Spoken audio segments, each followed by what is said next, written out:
ओम श्री परमात्मने नमः। नारायणं नमस्कृत्य नरं चैव नरोत्तमं देवीं सरस्वतीं व्यासं ततो जयमुदीरयेत्। पहला, भक्त शिरोमणि शंकर जी। एक बार भगवान शंकर देवी पार्वती के साथ पृथ्वी पर विचर रहे थे। मार्ग में उजरे ग्रामों के 2 टीले दिखाई पड़े।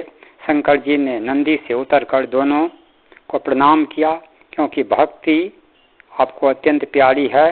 पार्वती जी ने पूछा, भगवान आपने किसको प्रणाम किया? यहाँ कोई देवता या मुनि दिखाई नहीं पड़ रहे हैं। तब शिव जी ने उत्तर दिया कि पहले टीले पर 10,000 वर्ष पूर्व एक प्रेमी भक्त निवास करते थे, और यह जो दूसरा टीला है इस पर 10,000 बाद एक भक्त निवास करेंगे। इसी से ये दोनों स्थान बदल दिए हैं। भक्तों का ऐसा प्रताप सुनकर पार्वती जी के हृदय में भक्तों के प्रति अधिक अनुराग बढ़ गया।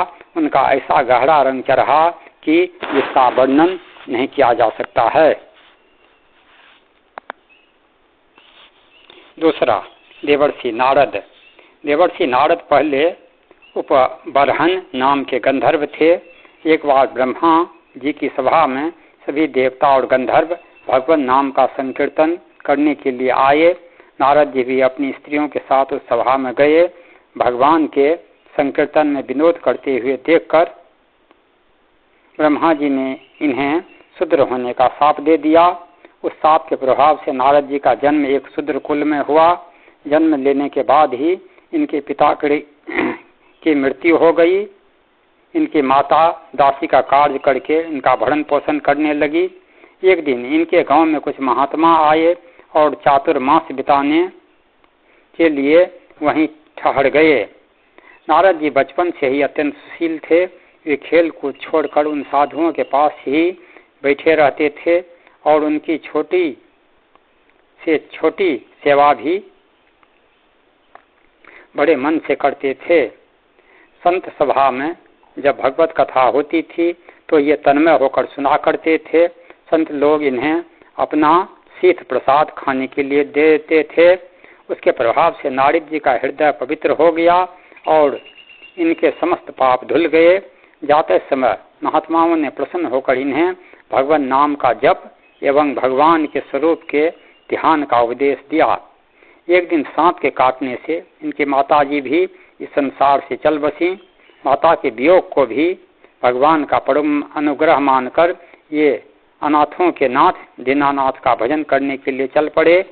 एक दिन जब नारद जी पीपल वृक्ष के नीचे बैठकर भगवान के स्वरूप का ध्यान कर रहे थे, अचानक इनके हृदय में भगवान प्रकट हो गए और थोड़ी देर तक अपने दिव्य स्वरूप की झलक दिखाकर अंतर्धान हो गए।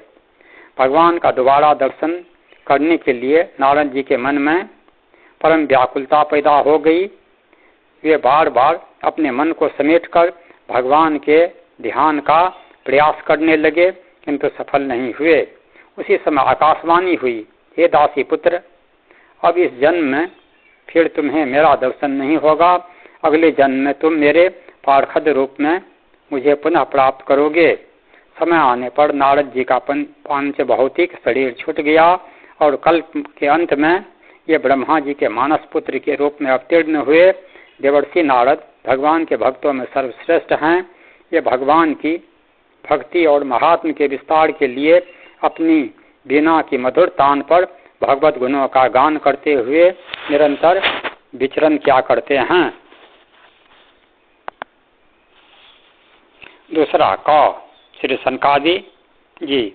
श्री सनकादि ब्रह्मा जी के मानस पुत्र हैं।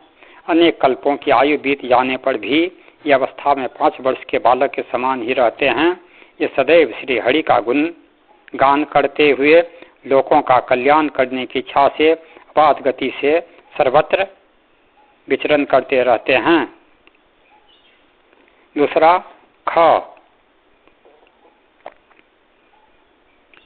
योगीराज राजा जनक। विदेहराज भक्त श्री जनक जी की उत्पत्ति ऋषियों द्वारा महाराज निमि के शरीर मंथन से हुई है। माता से उत्पन्न न होने के कारण इनका नाम विदेह पड़ा और मंथन से पैदा होने के कारण ये मैथिल पुकारे जाने लगे।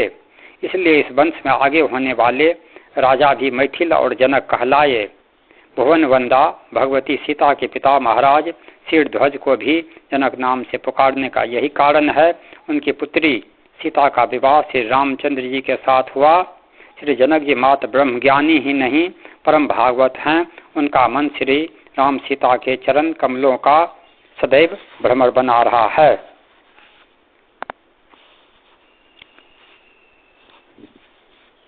ग महात्मा सुखदेव। महात्मा सुखदेव भगवान वेद व्यास के पुत्र थे। इनकी उत्पत्ति के संबंध में अनेक कथाएं मिलती हैं। कहीं इन्हें व्यास की पत्नी विठका के तप का परिणाम और कहीं व्यास जी की तपस्या के परिणाम स्वरूप भगवान शंकर का अद्भुत वरदान बताया गया है। एक कथा ऐसी भी है कि जब इस धराधाम पर भगवान श्री कृष्ण और श्री राधिका जी का अवतरण हुआ तब श्री राधिका जी का क्रीड़ा शुक्र भी इस धराधाम पर आया। उसी समय भगवान शिव पार्वती जी को अमर कथा सुना रहे थे। पार्वती जी की कथा सुनते सुनते निद्रा के वशीभूत हो गई और उनकी जगह पर शुक ने हुंकारी भरना प्रारंभ कर दिया। जब भगवान शिव को यह बात ज्ञात हुई तब उन्होंने शुक को मारने के लिए उसका पीछा किया। शुक भागकर व्यास जी के आश्रम में आया और सूक्ष्म रूप बनाकर उनकी पत्नी के मुख में प्रविष्ट हो गया। भगवान शंकर वापस लौट गए। यही शुक व्यास जी के अयोनिज पुत्र के रूप में प्रकट हुए। गर्भ में ही इन्हें वेद उपनिषद दर्शन और पुराण आदि का सम्यक ज्ञान हो गया था, ऐसा कहा जाता है। ये 12 वर्ष तक गर्भ के बाहर ही नहीं निकले। जब भगवान श्री कृष्ण ने स्वयं आकर इन्हें आश्वासन दिया कि बाहर निकलने पर तुम्हारे ऊपर माया का प्रभाव नहीं पड़ेगा, तभी ये गर्भ से बाहर निकले। जन्मते ही श्री कृष्ण और अपने माता पिता को प्रणाम करके इन्होंने तपस्या के लिए जंगल की राह ली। व्यास जी इनके पीछे पीछे हा पुत्र पुकारते रहे, किंतु इन्होंने उस पर कोई ध्यान न दिया। श्री सुखदेव जी का जीवन भगवान श्री कृष्ण की भक्ति और वैराग्य का अनुपम उदाहरण है। व्यास जी की हार्दिक इच्छा थी कि सुखदेव जी श्रीमद् भागवत जैसी परमहंस संहिता का अध्ययन करें, किंतु ये मिलते ही नहीं थे। श्री व्यास जी ने श्रीमद् भागवत की श्री कृष्ण लीला का एक श्लोक बनाकर अपने शिष्यों को रटा दिया। वे उसे गाते हुए जंगल में सिमधा लाने के लिए जाया करते थे। एक दिन सुखदेव जी ने भी उस श्लोक को सुन लिया। श्री कृष्ण लीला के अद्भुत आकर्षण से बंधकर सुखदेव जी अपने पिता श्री व्यास जी के पास लौट आए। फिर उन्होंने श्रीमद् भागवत महापुराण के 18,000 श्लोकों का विधिवत अध्ययन किया। इन्होंने इस परम हंस संहिता का सप्ताह पाठ महाराज परीक्षित को सुनाया, जिसके दिव्य प्रभाव से परीक्षित जी भगवान के मंगल में धाम के सच्चे अधिकारी बने।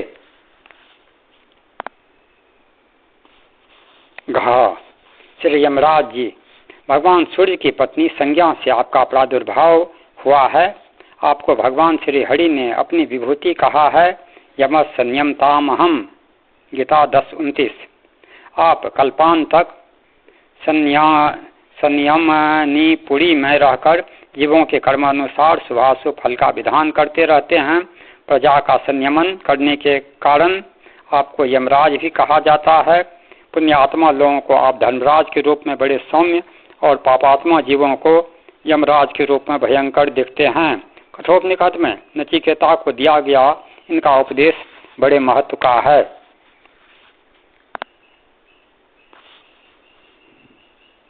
क्रमांक 3, अजामिल की कथा।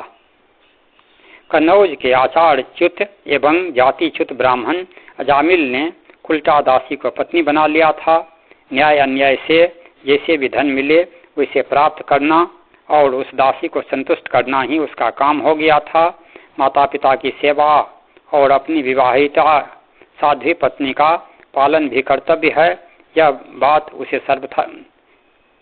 उसे सर्वथा भूल चुकी थी। उस कुलटा दासी से अजामिल के कई संतानें हुई। पहले का किया पुण्य सहायक हुआ। किसी सत्पुरुष का उपदेश काम कर गया। अपने सबसे छोटे पुत्र का नाम अजामिल ने नारायण रखा। बुढ़ापे की अंतिम संतान पर पिता का अपार मोह होता है। अजामिल के प्राण जैसे उस छोटे बालक में ही बसते थे। इसी मोहग्रस्त दशा में मृत्यु की घड़ी आ गई। यमराज के भयंकर दूत हाथों में पास लिए आधम के और अजामिल के सूक्ष्म शरीरों को उन्होंने बांध लिया। उन विकराल दूतों को देखते ही भय से व्याकुल अजामिल ने पास में खेलते हुए अपने पुत्र को कातर स्वर में पुकारा, नारायण नारायण। नारायण एक मरणासन प्राणी की यह कातर पुकार सुनी भगवत पार्षदों ने और वे दौड़ पड़े यमदूतों का पास। उन्होंने छिन्न भिन्न कर दिया। बेचारे यमदूत हक्के बके देखते रह गए। उनका ऐसा अपमान कहीं नहीं हुआ था। साहस करके वे भगवत पार्षदों से बोले, आप लोग कौन हैं? हम तो धर्मराज के सेवक हैं। उनकी आज्ञा से पापी को उनके समक्ष ले जाते हैं। आप हमें अपने कर्तव्य पालन से क्यों रोकते हैं? भगवत पार्षदों ने फटकार दिया, तुम धर्मराज के सेवक सही हो, किंतु तुम्हें धर्म का ज्ञान ही नहीं है। जानकर या अनजान में ही जिसने भगवान नारायण का नाम ले लिया वह पापी रहा कहाँ? इस पुरुष ने पुत्र के बहाने से सही नाम तो नारायण का प्रभु लिया है, फिर इसके पाप रहे कहाँ? तुम एक निष्पाप को कष्ट देने की धृष्टता मत करो। यमदूत क्या करते? वे अजामिल को छोड़कर यमलोक आ गए और अपने स्वामी के सन्मुख हाथ जोड़कर सारा वृतांत निवेदित किया। दूतों की बात सुनकर यमराज बोले, सेवको, तुम लोग केवल उसी पापी जीव को लेने जाया करो जिसकी जीव से कभी किसी प्रकार भगवान नाम ना निकला हो, जिसने कभी भगवत कथा ना सुनी हो, जिसके पैर कभी भगवान के पावन लीला स्थलों में ना गए हों, अथवा जिसके हाथों ने कभी भगवान के श्री विग्रह की पूजा ना की हो।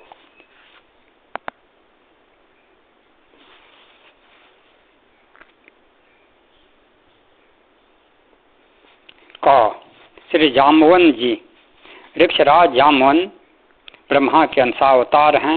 एक रूप से सृष्टि करते करते ही दूसरे रूप से भगवान की आराधना, सेवा एवं सहायता की जा सके, इसी भाव से वे जामवन के रूप में अवतीर्ण हुए थे। ये भगवान के प्रधानमंत्री ही थे। सीता के अन्वेषण में ये हनुमान जी के साथ थे और जब समुद्र पार जाने की किसी को हिम्मत ना पड़ी तब इन्होंने हनुमान जी को उनकी शक्ति का स्मरण कराया। भगवान राम के चरणों में इनका इतना प्रेम था कि उनके अयोध्या पहुंचने पर इन्होंने वहां से अपने घर जाना अस्वीकार कर दिया और हठ किया कि मैं आपके चरणों को छोड़कर कहीं नहीं जाऊंगा। जब तक भगवान राम ने द्वापर में आकर दर्शन देने की प्रतिज्ञा नहीं की तब तक ये अपने हठ पर अड़े ही रहे। अंततः उनकी आज्ञा मानकर अपने घर आए और नित्य भगवान की प्रतीक्षा में उन्हीं का चिंतन स्मरण करते हुए अपना जीवन व्यतीत करने लगे। लंबी प्रतीक्षा के बाद द्वापर युग के अंत में यदुवंश में भगवान श्री कृष्ण का अवतार हुआ। जामवन को दर्शन देने भगवान श्री कृष्ण जामवन के घर पहुंच गए। जामवंत ने अपने इष्ट देव को पहचान कर साष्टांग नमस्कार करके स्तुति की, 150 पूजा की और उपहार स्वरूप सेमंतिक मणि के साथ अपनी कन्या जामवंती उन्हें समर्पित की। इस प्रकार अपने जीवन को भगवान के चरणों में चढ़ाकर जीवन का सच्चा लाभ लिया। सुग्रीव भगवान के सखा भक्त थे। सीता जी का हरण हो जाने पर जब भगवान श्री रामचंद्र जी अपने भाई लक्ष्मण जी के साथ उन्हें खोजते खोजते सगड़ी के बताने पर ऋषमुख पर्वत पर आए तो सुग्रीव ने दूर से ही श्री राम लक्ष्मण को देखकर हनुमान जी को भेजा। हनुमान जी उन्हें आदरपूर्वक ले आए। अग्नि के साक्षित्व में श्री राम एवं सुग्रीव में मित्रता हुई। मर्यादा पुरुषोत्तम भगवान श्री राम ने सुग्रीव के बड़े भाई बाली का उसके अमर्यादित आचरण के लिए वध कर दिया और सुग्रीव को किष्किंधा का राजा और बाली पुत्र अंगद को युवराज बना दिया। तदनंतर सुग्रीव ने बानरों को इधर उधर श्री सीता जी की खोज के लिए भेजा और हनुमान जी द्वारा सीता जी का समाचार पाकर अपनी असंख्य बानरी सेना लेकर लंका पर चढ़ गए। लंका विजय करके ये भी श्री राम जी के साथ श्री अवधपुर आए। श्री राम जी ने थोड़े दिन इन्हें अवधपुर में रखकर विदा कर दिया और ये भगवान की लीलाओं का स्मरण कीर्तन करते हुए अपनी पुरी में रहने लगे। अंत में जब भगवान निज लोक पधारने लगे तब ये भी आ गए और भगवान के साथ ही साकेत गए।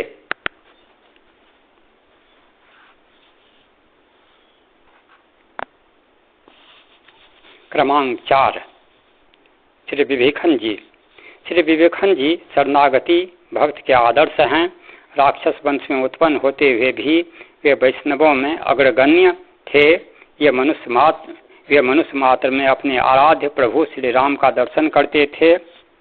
कविताओं में बताया गया है कि एक बार की बात है, समुद्र में एक जहाज जा रहा था। वह किसी कारण से अटक गया। अनेक उपाय करने पर भी जब जहाज न चला तब समुद्र ने रोका है और भेंट चाहता है। ऐसा मानकर नाविकों ने एक दुर्बल पंगु मनुष्य को बलिदान की तरह समुद्र में बहा दिया। वह मरा नहीं, तरंगों में बहते बहते लंका टापू में जा लगा। राक्षस उसे लेकर विभीषण जी के पास आए। उसे देखते ही विभीषण जी सिंहासन से कूद पड़े। उनके नेत्रों से आंसू बहने लगे। उन्होंने कहा, श्री रामचंद्र जी भी इसी आकार के थे। बड़े भाग से आज इनका दर्शन हुआ है। विभीषण जी ने उस मनुष्य को वस्त्र और अलंकारों से सजाकर सुसज्जित सिंहासन पर बैठाया और अनेक प्रकार से उसका सम्मान किया। फिर भी वह मनुष्य प्रसन्न नहीं हो रहा था। क्षण क्षण में उसकी कांति क्षीण हो रही थी। तब विभीषण ने प्रार्थना की कि प्रभु कृपा कीजिए, सेवा के लिए मुझे आज्ञा दीजिए। यह सुनकर उस मनुष्य ने कहा, मुझे समुद्र के उस पार पहुंचा दो, इसी में मुझे बड़ा भारी सुख होगा। तब बहुमूल्य अपार रत्न राशि भेंट में उसे देकर विभीषण जी समुद्र तट पर फिर ले आए। विभीषण जी ने उस मनुष्य के सिर पर श्री राम नाम लिख कर रख दिया और कहा कि यही राम नाम तुम्हें समुद्र से पार कर देगा। विभीषण की कृपा से उस मनुष्य में भी सच्चा प्रेम और विश्वास उत्पन्न हो गया और वह उसी ठौर बैठ गया। संयोग बस वही जहाज फिर लौट कर आया जिससे उसे गिराया गया था। जहाज पर लोगों ने इसे पहचान लिया। पूछने पर उसने उल्लासपूर्वक सब वृतांत बताया। सुनकर लोगों को बड़ी प्रसन्नता हुई। उन लोगों ने बड़ी अनुनय विनय करके उस मनुष्य को जहाज पर चढ़ा लिया। लोग बस नाविकों ने उससे रत्न राशि छीननी चाहिए। तब वह जल में कूद पड़ा और थल की तरह जल में चलने लगा। उसके पैरों में जल छू तक नहीं रहा था। यह देखकर सब आश्चर्यचकित हो गए और उससे इसका कारण पूछा। उसने विभीषण द्वारा बताई गई श्री राम नाम महिमा सबको बताई। अब तो सब बहुत पछताए, क्षमा मांगी और नाम में सबका अपार प्रेम हो गया। ऐसे श्री राम निष्ठ भक्त थे विभीषण जी।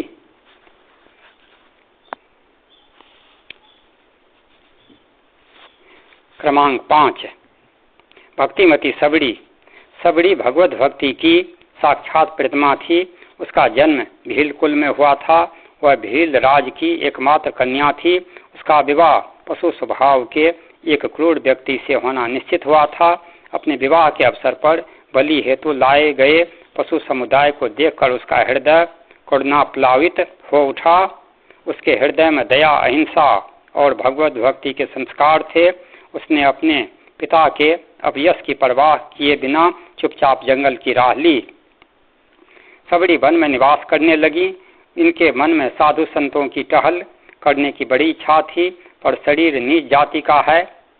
साधु संत सेवा स्वीकार नहीं करेंगे, इसलिए थोड़ी रात रहने पर ही वे ऋषियों के आश्रम में छिप कर जाती और लकड़ियों के बोझ रख आती। प्रातःकाल शीघ्र ही उठकर सरोवर पर आने जाने के मार्ग को झाड़ बुहार कर उसकी कंकड़ियों को बीन कर अलग डाल देती थी। यह सेवा करते हुए इनको कोई भी नहीं देख पाता था। सवेरे उठकर ऋषि लोग आपस में कहते कि मार्ग को नित्य कौन झाड़ जाता है और लकड़ियों के बोझ कौन रख जाता है। वनवासी ऋषियों में एक मतंग नामक ऋषि थे। वे परम विरक्त और भक्ति रस के आनंद से परिपूर्ण थे। लकड़ियों के बोझ रखे देखकर वे अपने शिष्यों से कहने लगे कि इस तपोवन में ऐसा कौन आ गया जो नित्य चोरी से सेवा करता है, उसे एक दिन पकड़ो। उस संत सेवा प्रेमी भक्त के प्रत्यक्ष दर्शन करना चाहिए। आज्ञा पाकर मतंग के शिष्य सावधानी से पहरा देने लगे। जैसे ही सबड़ी जी ने लकड़ियों का बोझ रखा, वैसे ही शिष्यों ने उसे पकड़ लिया। वह बेचारी भय और संकोच बस कांपने लगी और उनके पैरों पर गिर पड़ गई। उस भक्तिमयी भीलनी को देखते ही मतंग जी के आंखों से आंसुओं की धारा बहने लगी। मतंग जी भगवत भक्ति के प्रभाव को बहुत अच्छी तरह जानते थे। वे सोच विचार कर शिष्यों से बोले कि भक्ति के प्रताप से यह इतनी पवित्र है कि इसके ऊपर कई कोटि ब्राह्मणता न्योछावर कर देनी चाहिए। मतंग जी ने सबड़ी को आश्रम की एक पर्णकुटी में रहने का स्थान दिया और उनके कान में श्री सीताराम मंत्र दिया और कहा, मैं प्रभु की आज्ञा से उनके धाम जा रहा हूँ, तुम इसी आश्रम में रहकर भजन करो, यही श्री राम जी का दर्शन प्राप्त करोगी। गुरुदेव मतंग जी के वियोग ने सबड़ी के हृदय को बड़ा कठोर कष्ट दिया। उनसे जीवित नहीं रहा जाता था, पर श्री राम जी के दर्शनों की आशा लगी थी, इसलिए जीवित रहीं। मुनियों ने के स्नान मार्ग को थोड़ी रात रहे झाड़ बुहार आती थी। एक दिन विलंब हो गया। स्नान के लिए ऋषि आने जाने लगे। मार्ग संकरा था। कोई ऋषि सबड़ी जी से किंचित छू गए, तब वे अनेक प्रकार से सबड़ी जी को डांटने फटकारने लगे। सबड़ी जी भागकर अपनी कुटी में चली आईं। वे ऋषि सोच विचार कर पुनः स्नान करने के लिए गए। सरोवर में प्रवेश करते ही उसका जल अनेक कीड़ों से भरे हुए रुधिर के समान हो गया। इससे ऋषि को एक नया दुख उत्पन्न हुआ। भक्त स्पर्श से अपने को अपवित्र समझने वाले मुनि के अपराध से ही सरोवर का जल अपवित्र हुआ था, पर उस अभागे ने यह रहस्य नहीं जाना। उल्टे ऐसा समझा कि सबड़ी के स्पर्श जन दोष से ही जल दूषित हो गया है।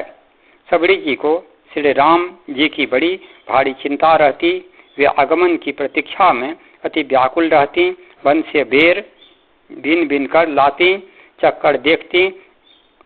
जो फल मीठे होते उन्हें श्री राम के योग समझकर उनके लिए रखती थीं। उत्कंठा बस अपने प्रभु के आगमन के मार्ग में जाकर उसे स्वच्छ एवं कोमल बनाती एवं सोच करती कि राघवेंद्र सरकार कब आएंगे, कब मेरे नेत्र उसके दर्शन रूपी अमृत का आस्वादन करेंगे।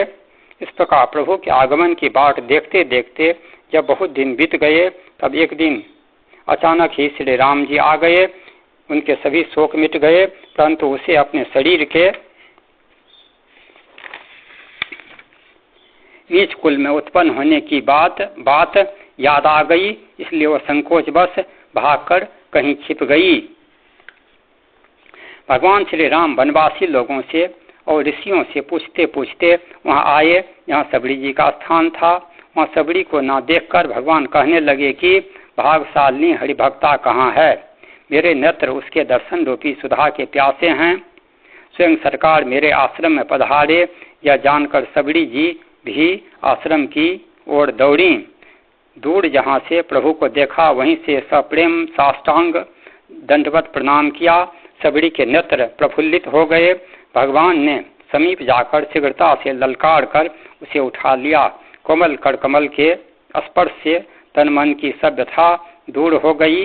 नेत्रों से आनंद के आंसुओं की झड़ी लग गई। भगवान श्री राम परम सुखी होकर आसन पर विराजे। सबड़ी जी ने अर्धपाद पूर्वक देर आदि फल अर्पण किए। श्री राम जी ने उन्हें प्रेम से खाकर उनके अद्भुत सुंदर स्वाद की बार बार प्रशंसा की। उधर सभी ऋषि आश्रम में बैठकर सोच विचार कर रहे थे कि सरोवर का जल बिगड़ गया है, उसे शुद्ध करने के लिए यज्ञ याग, सर्वतीर्थ, जल निक्षेप आदि सब उपाय हमने कर लिए, पर वह शुद्ध नहीं हुआ। अब बताओ वह कैसे सुधरे। सबों ने परस्पर विचार कर निश्चय किया कि वन के मार्ग से श्री रघुनाथ जी आ रहे हैं, यह सुना है। जब वे आए तब हम लोग उनसे कहें कि आप इसका भेद बताइए। इतने में ही उन ऋषियों ने सुना कि श्री राम जी तो सबरी के आश्रम में आकर विराजे हैं। तब सबका ब्राह्मणत्व का अहंकार दूर हो गया और वे कहने लगे कि चलो वहीं चलकर उनके चरणों में प्रणाम करें। वे ऋषिगण सबरी के आश्रम में आकर बोले, प्रभु श्री राम, आप सरोवर के जल को शुद्ध करने का उपाय बताइए। भगवान ने उत्तर दिया कि सबरी के चरणों का स्पर्श करो, उसके बाद सरोवर के जल से इसके चरण स्पर्श कराओ, जल तुरंत पवित्र हो जाएगा। भगवान की आज्ञा से ऋषियों ने ऐसा ही किया। सरोवर का जल अति निर्मल हो गया। भक्ति की ऐसी महिमा देखकर ऋषियों के हृदय प्रेम भाव से द्रवित हो गए। महर्षि मतंग की वाणी आज सत्य हो गई थी। भगवान ने उसे नवधा भक्ति का उपदेश दिया। सबरी ने सीता के खोज के लिए प्रभु को सुग्रीव से मित्रता करने की सलाह दी और स्वयं को योगाग्नि में भस्म कर सदा के लिए श्री राम के पाद पद्मों में लीन हो गई।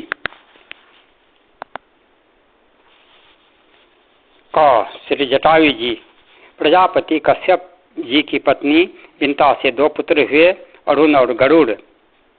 इनमें से भगवान सूर्य के सारथी अरुण जी के 2 पुत्र हुए, संपाति और जटायु। बचपन में संपाति और जटायु उड़ान की होड़ लगाकर ऊंचे जाते हुए सूर्य मंडल के पास तक चले गए। असह तेज न सह सकने के कारण जटायु तो लौट आए, किंतु संपाति ऊपर ही उड़ते गए। सूर्य के अधिक निकट जाने पर संपाति के पंख सूर्य ताप से भस्म हो गए। वे समुद्र के पास पृथ्वी पर गिर पड़े। जटायु लौटकर पंचवटी में आकर रहने लगे। महाराज दशरथ से आखेट के समय इनका परिचय हो गया और महाराज ने इन्हें अपना मित्र बना लिया। वनवास के समय जब श्री राम जी पंचवटी पहुँचे तब जटायु से उनका परिचय हुआ। मर्यादा पुरुषोत्तम अपने पिता के सखा गिरिधराज का पिता के समान ही सम्मान करते थे। जब श्री राम छल से स्वर्ण मृग बने मारीच के पीछे वन में चले गए और उसकी कपटपूर्ण पुकार सुनकर लक्ष्मण जी भी बड़े भाई को ढूंढने चले गए, तब सुनी कुटिया से रावण सीता जी को उठा ले गया। बलपूर्वक रथ में बैठाकर वह उन्हें ले चला। विदेह राज दुहिता का करुणा क्रंदन सुनकर जटायु क्रोध में भर गए। वे ललकारते धिकारते रावण पर टूट पड़े। रावण से उनका भयंकर संग्राम हुआ। अंत में रावण ने उनके पंख तलवार से काट दिए। वे भूमि पर गिर पड़े। जानकी जी को लेकर रावण भाग गया। श्री राम विरह व्याकुल होकर जानकी जी को ढूंढते वहां आए। जटायु मरणासन थे। उनका चित्त श्री राम के चरणों में लगा था। उन्होंने कहा, राघव, राक्षस राज रावण ने मेरी यह दशा की है। वही दुष्ट सीता जी को लेकर दक्षिण दिशा की ओर चला गया है। मैंने तो तुम्हारे दर्शन के लिए ही अब तक प्राणों को रोक रखा था। अब वे विदा होना चाहते हैं, तुम आज्ञा दो। श्री राघव के नेत्र भर आए। उन्होंने जटायु को गोद में रख लिया।